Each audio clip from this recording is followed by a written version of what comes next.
eventually, through reading the Bible and experiencing God personally, kasi magkaiba po yun eh.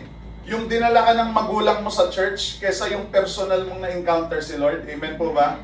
Iba yung yung tinutulak ka lang ng parents mo nung bata ka.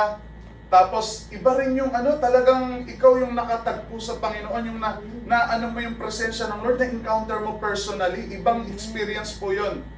Ulitin ko po, salamat sa Lord kung may nagtutulak, kung may nagyayaya, kung may nag-i-invite sa atin para makadalo ng church. Pero iba yung ikaw yung personal na maka-encounter sa Diyos. At ganun po yung nangyari kay Hudson Taylor. He personally experienced God in his life at nagkaroon po siya ng genuine encounter, genuine conversation sa Diyos. Amen? Yun po yung pinakamahalaga sa lahat. Huwag tayo mag-settle na, salamat sa Lord, naka-attend ako ng church. Praise God for that. Pero mas importante po yung magkaroon ng genuine relationship sa Diyos. Malalaman mo kung genuine na yung relationship mo sa Diyos, yung tipong wala ka ng pakialam.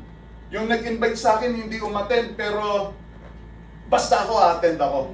Amen? Hinahanap ko kasi yung presence ng Lord. Excited ako mag-worship sa Diyos. Hindi ka nakabase sa mga barkadang kasama mo na, hindi masaya, wala yung kaibigan ko. Hindi masaya, wala yung classmates ko.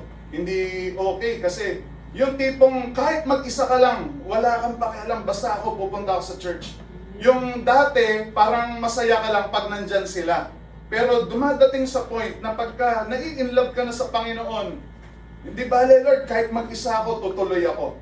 Kahit na wala akong kasama, kahit wala sila, okay na okay ako. Basta ang importante sa akin, makapag-worship ako sa iyo. Ang importante sa akin, tumanggap ako ng word mula sa iyo. Importante sa akin, ma-encounter kita sa buhay ko. Amen? So, ibang level na po yun. Ulitin ko po, ibang level yung nakaka-attend ka na ng church dahil may nag-i-invite sa'yo, dahil may umaalalay sa'yo, pero ibang level na po yung nagiging intimate ka na sa Lord. Hallelujah.